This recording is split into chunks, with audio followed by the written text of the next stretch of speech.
Hi, we are going to start on chapter 12. This is on early Asian theater.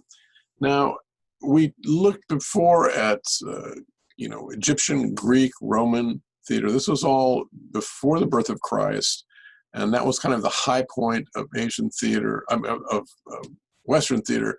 And Asian theater came in later. Really, the high point of Asian theater was really in the Middle Ages, our Middle Ages, about 400 AD was really where it flourished, and then up through the years to 1800s, and then sort of melded with modern theater.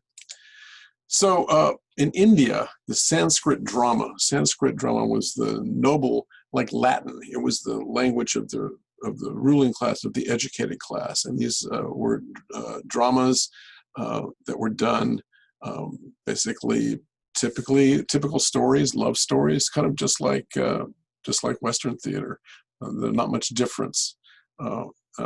There's a book called the Natya Sastra that was a compilation of dramatic criticism and acting techniques, sort of similar to Aristotle, his treatise on theater. So it was a very vibrant period. Now, all Asian drama, we're looking at India, and Japan, and China, and Balinese, they're all very, as you can see from this picture, very vibrant colors, and they use masks just like in the Western theater, the early Western theater, Roman and Greek. And a lot of it is sung. In fact, drama all means dance drama really is really the same thing. And a lot of the emphasis is on movement and vocalization, but not much on text.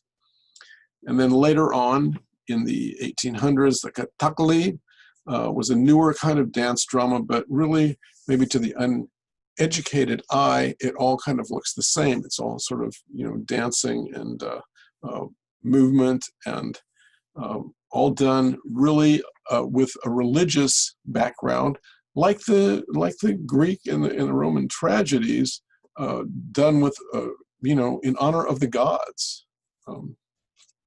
Here is an example of the Kathakali, and I think it's almost the same picture that we're looking at here.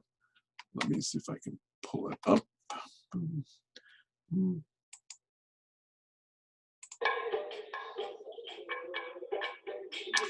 Now you can see that that's a man, or these were men again, just like in the early Western drama.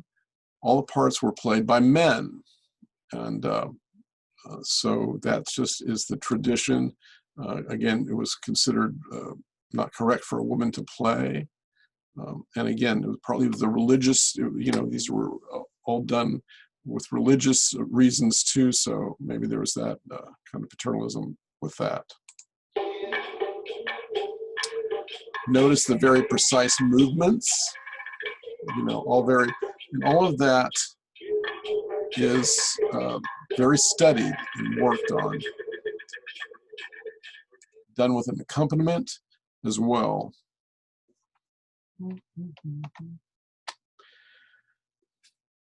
So another type of dance drama comes from Bali. Now, I just said that women were not really allowed, but in the tiny island of Bali, women were performed. Young women, and they had to be very limber, and think like the gymnasts, the Olympic gymnasts, the women there. They're 14, 15, 16, 17, the same kind of population.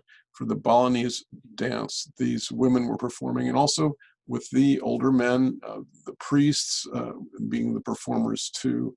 So it was a dance drama. It was done ritualistically. It was honor of the gods, but very, very beautiful dancing and very colorful costumes. Moving on to China, again, in about that same time, 300, 400, 500, 600 AD, drama flourished. And again, like in the Renaissance times in Western theater, it was all paid for by the overlords, the people that had money. And acting was professional, you went into acting as a trade. And again, it was passed on through generations. But it was all funded by the ruling elite and these professional troops. The texts were sung, and again, a lot of movement. And then in the 1800s, the Beijing or Peking opera became very popular, combining the acrobatics. And maybe many of you have seen the Chinese acrobats and how, you know, flexible and intricate their work is. So the Beijing opera was very popular, combination of, again, acrobatics, dance, music, sword fighting, lots of action, very entertaining. So this wasn't the staid spoken drama that, you know, maybe if you think of the Greek and Roman tragedies. Here's a clip of that.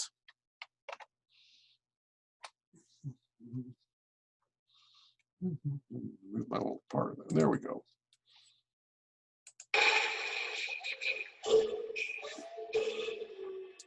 Lots of jumping around and synchronized movement. Notice the masks again. Now this video is not very clear, but you can see the movement here and the elaborate costume and mask, at least for the lead performer.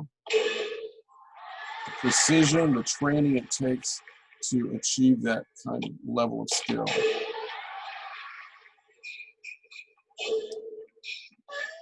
Very synchronized. Watch this. Boom. So this is very entertaining, very precise. It's a type of theater. Now, is it story? Yes, there's story in there, but it's really almost more of almost kind of like a circus or performance, you know, that level of performance, a series of acts.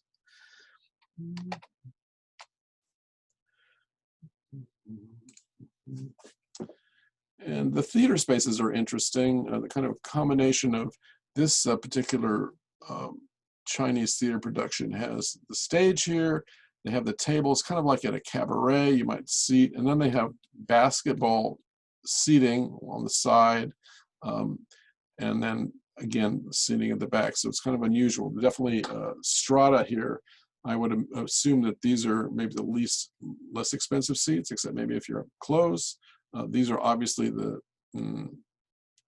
nice seats, and maybe this might be the second level. Not much said here. Again, the emphasis being on costume and makeup and movement. In Japan, there were 3 different types of theater. No was the earliest, and again, very simple, like it's minimal action. And again, a lot of the dramas were sung and recited, very formal, elegant, done by men dressing up as women. Look at the different stage configuration here. You've got this bridge, kind of like at a fashion show. The actor comes and uses this walkway, and the chorus is over here, the musicians. Then the audience sits on 2 sides like that. So the stories, again, love, revenge, you know, typical stories, just done in a very kind of minimal way, but beautiful costuming. And you can see the beautiful backdrop here too. So lots of artwork involved in that. Then we have the puppet theater, which in the 1600s, this is about the time of Shakespeare. And these, think, you know, comic books, you know, because with puppets, you know, they can do all kinds of things. Now in Japan, they had these 75-pound puppets. So you had one puppet master. The puppet masters here don't have their faces covered.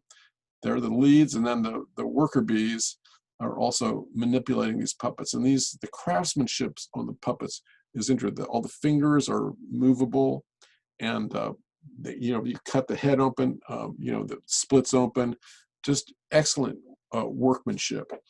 And it's still around in Japan. It's really, you know, kind of a dying art. It's just, you know, sort of a historical art, but it's still there.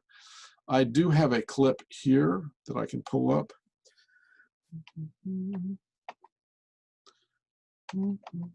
I believe it's there. Here we go. In this theater, where dolls of wood and cloth portray human life, Yoshida says, it is the artistry of revealing the hara, the inner center of emotion and spirit, that the chief puppeteer wants to attain. 3 men are required to manipulate the heavy dolls that portray the main characters.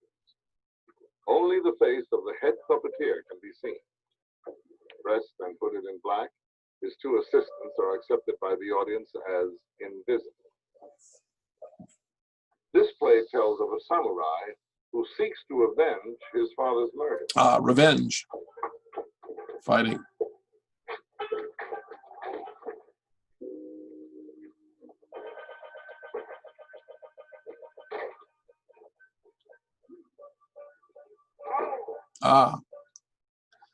You see that, how the head gets split open there?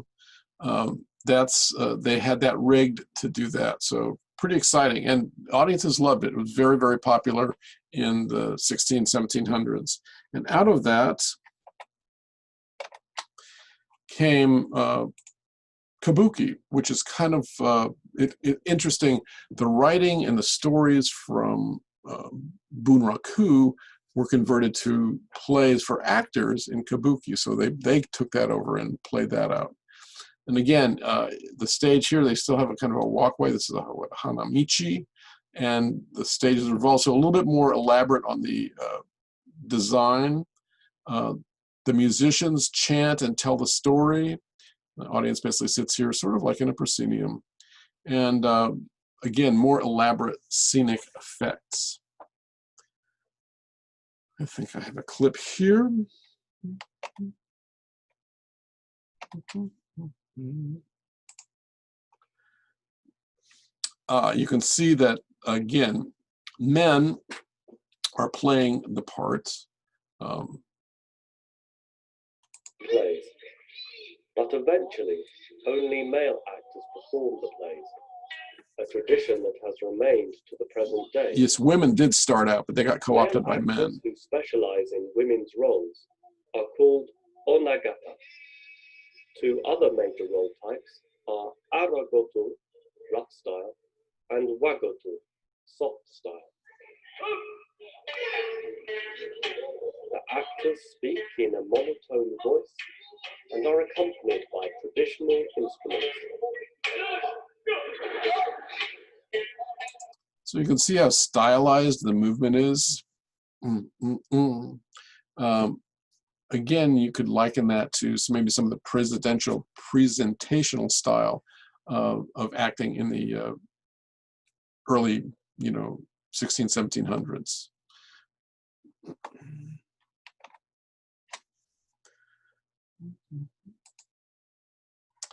And then Asian theater today basically is a blend. It's a blend of Western and Eastern techniques. Just like in our world, our Western world, we've co-opted some of the Asian techniques. Think of the matrix and the kind of flying that you do and the special effects and the sword fighting. I've got Crouching Tiger, Hidden Dragon here, which is a wonderful movie with lots of sword fighting and women leading in the leading roles. Very good theater. So basically today we blend. I'm looking for a blend. And just like in Western world, we do have some historical performances. They have carried on those traditions in Asia too, but a lot of their theater is very much similar to what we've got today. So that's early Asian theater. And we'll go on to the next after this. So we'll see you later.